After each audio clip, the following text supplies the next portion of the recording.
à tous mes abonnés, aux frères et sœurs et aux amis. Soyez tous bénis, je vous embrasse tous. Voilà. Je refais une aussitôt, hein, aussitôt. S'il n'y a pas, ça passe. S'il n'y a passe pas, je recommencerai. Je suis à la page 1142 de la Bible de Jérusalem. Ouais, je retire mon casque. Hein, ça me sert juste pour écouter mon casque. J'ai pas besoin de ça. Alors... Bonheur du sage. Heureux l'homme qui médite sur la sagesse et qui raisonne avec l'intelligence, qui réfléchit dans son cœur sur les voies de la sagesse et qui s'applique à ses secrets. Il la poursuit comme le chasseur. Il est aux aguets sur sa piste et il se penche à ses fenêtres et écoute à ses portes. Il se poste tout près de sa demeure et fixe un pieu dans ses murailles. Il dresse sa tente à proximité et s'établit dans une retraite de bonheur. Il place ses enfants sous sa protection et sous ses rameaux, il trouve un abri. Sous son ombre, il est protégé de la chaleur et il s'établit dans sa gloire. Ainsi fait celui qui craint le Seigneur, celui qui est saisi de la loi reçoit la sagesse. Elle vient au-devant de lui comme une mère, comme une épouse vierge. Elle l'accueille. Elle le nourrit du pain de la prudence. Elle lui donne à boire l'eau de la sagesse. Il s'appuie sur elle et ne chancelle pas. Il s'attache à elle et n'est pas confondu. Elle l'élève au-dessus de ses compagnons. Au milieu de l'assemblée, elle lui ouvre la bouche. Il trouve le bonheur et une couronne de joie. Il reçoit en partage une renommée éternelle. Jamais les insensés ne le posséderont et les pécheurs jamais ne le verront. Elle se tient à distance de l'orgueil et les menteurs ne songent pas à elle. La louange ne sied pas à la bouche du pécheur puisqu'elle ne lui est pas accordée par le Seigneur, car c'est en sagesse que s'exprime la louange et c'est le Seigneur qui la guide. La liberté humaine. Ne dis pas, c'est le Seigneur qui m'a fait pécher, car il ne fait pas ce qu'il a en horreur. Ne dis pas à celui qui m'a égaré, car il n'a que faire d'un pécheur. Le Seigneur est toute espèce d'abomination, et aucune n'est aimée de ceux qui le craignent. C'est lui qui au commencement a fait l'homme, et il l'a laissé à son conseil. Si tu veux, tu garderas les commandements pour rester fidèle à son bon plaisir. Devant toi, il a mis le feu et l'eau. Selon ton désir étend la main, devant les hommes sont la vie et la mort. À leur gré, l'une ou l'autre leur est donnée, car grande est la sagesse du Seigneur. Il est tout-puissant et voit tout. Son regard sont tournés vers ceux qui le craignent. Il connaît lui-même toutes les œuvres des hommes. Il n'a commandé à personne d'être impie. Il n'a donné à personne licence de péché. Malédiction des impies. Ne désire pas une nombreuse descendance des propres à rien et ne mets pas ta joie dans des fils impies. Quel que soit leur nombre, ne te réjouis pas s'ils ne possèdent pas la crainte de Dieu. Ne compte pas pour eux sur une longue vie. Ne t'attends pas à ce qu'ils durent, car tu gémiras d'un deuil prématuré. Soudain tu connaîtras leur fin. Oui, mieux vaut un seul que 1000, et mourir sans enfant qu'avoir des fils impies. Par un seul homme intelligent, une ville se peuple, mais la race des pervers sera détruite. J'ai vu de mes yeux beaucoup de choses semblables, et de mes oreilles j'en ai entendu des plus fortes. Dans l'assemblée des pécheurs s'allume le feu, dans la race rebelle s'est enflammée la colère. Dieu n'a point pardonné aux géants d'autrefois, qui s'étaient révoltés. Fiers de leur puissance, il n'a pas épargné la ville où habitait Lot. Leur orgueil lui faisait horreur. Il n'a pas eu pitié de la race de perdition, ceux qui se prévalaient dans leurs péchés. Tout cela, il fit pour des nations au cœur dur, et de la multitude de ses saints, il ne s'émut pas. Il traita de même 600 000 hommes de pied qui s'étaient ligués dans la dureté de leur cœur. Il flagelle et s'apitoie, blesse et guérit. Le Seigneur veille en compatissant et en châtiant. N'y a-t-il pas qu'un seul homme au cou raide? Il serait inouï qu'il restât impuni. Car pitié et colère appartiennent au Seigneur, puissant dans le pardon, répandant la colère autant que sa miséricorde, autant est grande sa réprobation. Il jugera les hommes selon leurs œuvres. Il ne laissera pas impuni le pécheur avec ses larcins. Il ne frustrera pas la patience de l'homme pieux. Il tiendra compte de tout acte de charité. Et chacun sera traité selon ses œuvres. Le Seigneur a endurci le cœur de Pharaon pour qu'il ne le reconnaisse pas, afin de faire connaître ses actions sous le ciel.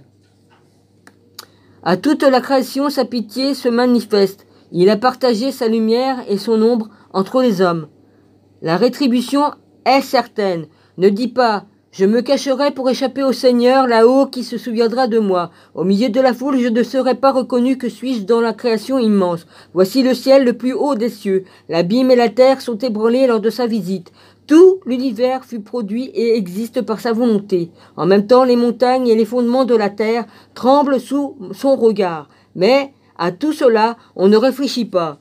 Qui donc s'intéresse à ses voies ? La tempête aussi reste invisible. La plupart de ses œuvres sont dans le secret. Les œuvres de la justice qui les annoncera, qui les attendra, car le décret est loin. Une enquête surtout se fera au terme. Il est court de sens celui qui tient de telles réflexions. L'insensé égaré ne rêve que folie. L'homme dans la création. Écoute-moi, mon fils, et acquiers la connaissance. Applique ton cœur à mes paroles. Avec mesure, je te révélerai la discipline. Avec soin, je proclamerai la connaissance. Lorsqu'au commencement, le Seigneur créa ses œuvres, sitôt faites, il leur attribua une place. Il leur donna ses œuvres pour l'éternité, depuis leur origine jusqu'à leur génération lointaine. Elles ne souffrent la faim ni la fatigue.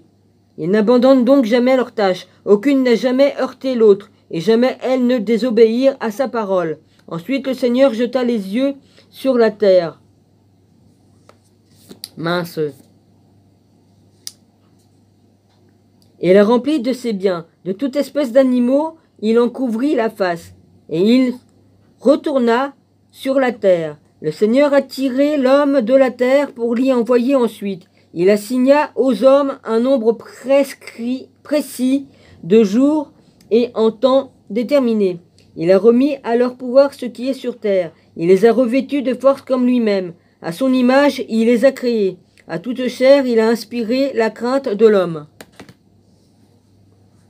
Excusez-moi, je suis obligée de mettre du papier. Je vais mettre ça comme buvard parce que j'ai postillonné sur mon livre. C'est comme ça qu'on n'a pas dedans. Excusez-moi. Pour qu'ils dominent bêtes sauvages et oiseaux, ils reçurent l'usage de 5 pouvoirs du Seigneur. 5/6, l'intelligence leur fut donnée en partage, et comme 7e, la raison interprète de ces pouvoirs. Il leur donna le jugement, une langue, des yeux, des oreilles et un cœur pour penser. Il les remplit de science et d'intelligence. Il leur fit connaître le bien et le mal. Il mit sa crainte dans leur cœur pour montrer la grandeur de ses œuvres. Et il leur donna de célébrer éternellement ses merveilles. Ils loueront son saint nom.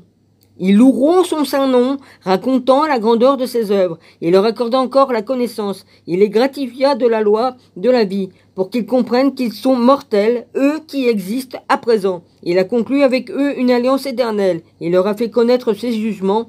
Leurs yeux contemplèrent la grandeur de sa majesté. Leurs oreilles entendirent la magnificence de sa voix. Il leur dit, gardez-vous de tout mal. Il leur donna des commandements, chacun à l'égard de son prochain.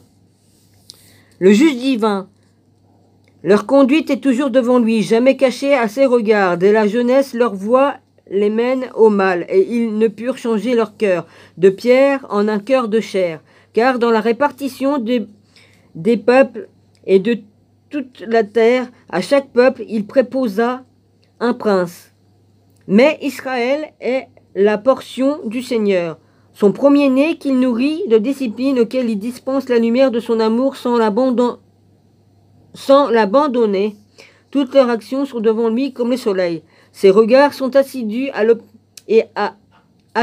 à observer leur conduite. Les injustices ne lui sont point cachées. Tous les péchés sont devant le Seigneur. Mais le Seigneur est bon et connaît sa créature. Il ne les détruit ni ne les abandonne, mais les épargne. L'aumône d'un homme est pour lui comme un sceau. Il conserve un bienfait comme la pupille de l'œil, dispense à ses fils et ses filles le repentir. Un jour il se lèvera et les récompensera. Sur leur tête il fera venir leur récompense. Mais à ceux qui se repentent, il accorde un retour et réconforte ceux qui ont perdu l'endurance.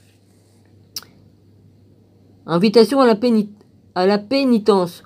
Convertis-toi au Seigneur et renonce à tes péchés. Implore le bien en face, cesse de l'offenser. Reviens vers le Très-Haut, détourne-toi dans la justice, car c'est lui qui te gardera des ténèbres à l'illumination du salut.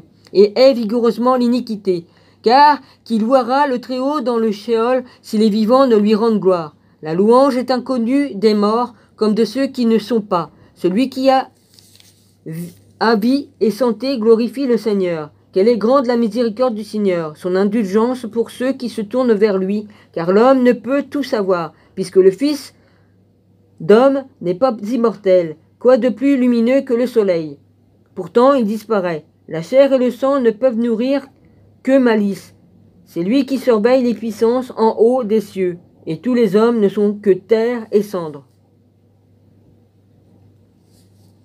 Grandeur de Dieu, qui vit éternellement à créer tout ensemble, le Seigneur seul sera proclamé juste et il n'y a pas d'autre que lui, à gouverner le monde de la paume de sa main, et tout obéit à sa volonté, car lui, le roi de l'univers, par son pouvoir, il y sépare les choses sacrées des profanes. À personne, il n'a donné le pouvoir d'annoncer ses œuvres, et qui découvrira ses merveilles, qui pourra mesurer la puissance de sa majesté, et qui pourra détailler ses miséricordes. Il n'y peut rien retrancher et rien ajouter, et on ne peut découvrir les merveilles du Seigneur. Quand un homme a fini, c'est alors qu'il commence, et quand il s'arrête, il est tout déconcerté. Néant de l'homme. Qu'est-ce que l'homme? À quoi sert-il? Quel est son bien? Quel est son mal? La durée de sa vie, 100 ans tout au plus. Nul ne peut prévoir l'heure pour chacun du dernier sommeil, une goutte d'eau tirée de la mer, un grain de sable, telles sont les quelques années auprès de l'éternité.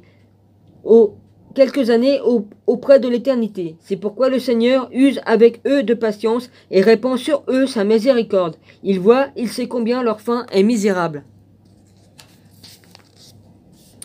C'est pourquoi il a multiplié son pardon. La pitié de l'homme est pour son prochain, mais la pitié du Seigneur est pour toute chair. Il reprend, il corrige, il enseigne.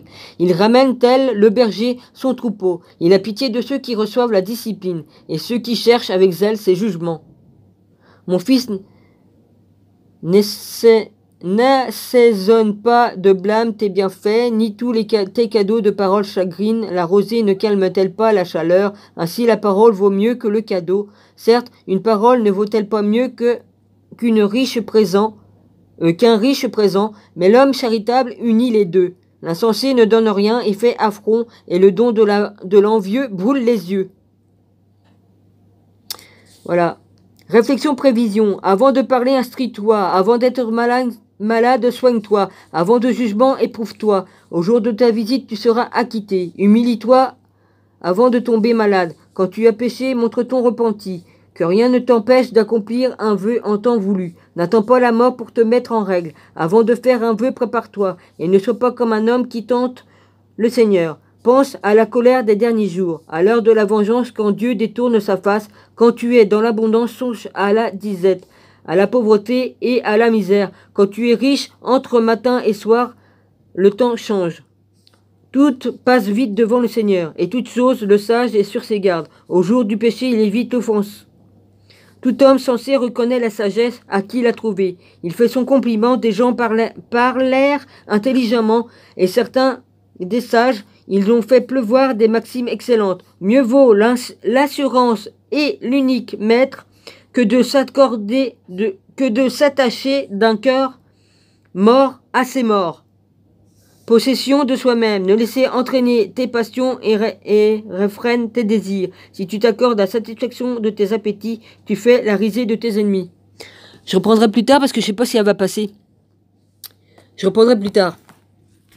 Je suis à la page 1148 de la Bible de Jérusalem. Voilà. Comme ça, si je réécoute la vidéo, je saurai où j'étais. Je vous embrasse tous et tous bénis. Merci à vous tous. Et puis voilà, je vous remercie tous. J'espère qu'il va passer. Sinon, je recommencerai. Voilà.